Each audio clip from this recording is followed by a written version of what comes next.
In this quick tutorial, I will show you how to open up your Toyota Tundra key fob to replace the internal battery at home. This is a really easy process. You'll just need a regular flathead screwdriver and one of these CR2025 batteries to get it done. If you'd like to get one of those batteries online, I will leave a link down in the description so you can get one on Amazon for just a couple of bucks.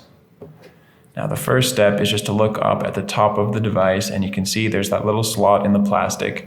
We're going to insert our flathead screwdriver in there and twist, and the device will crack open, and you can just set the back to the side for now. And if you're looking at where the battery is housed, you can see that little opening in the corner there. We're going to insert a tool in there to just pry the battery out.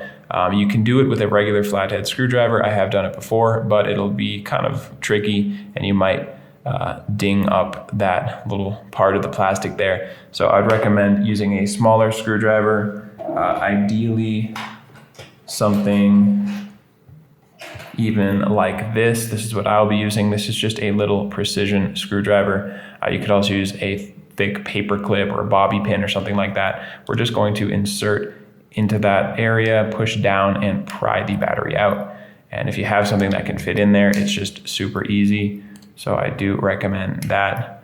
And if you wanted to get something like this, or if nothing's working, nothing you have lying around the house is working, I would recommend this. This is what I'm using, and it's just a couple sizes of precision screwdrivers. This is just a couple bucks on Amazon, so I will leave that link down there in the description if you are interested. And so once more, we're just pushing into that area and prying the battery out. You can now get rid of the old battery, take your new one, make sure the positive side is going face up, and you will just slide it down and click it right into there.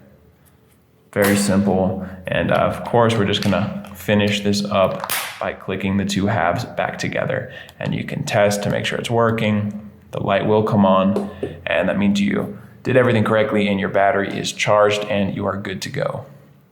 So I hope that was helpful for you, and if it was, feel free to let me know down in the comment section or just by giving this video a like. And if you are ever changing another battery in any of your key fobs, check out our channel here on YouTube, because we have tutorials for pretty much every device from every make or model. And you can also get all that information over at our website, fobbattery.com.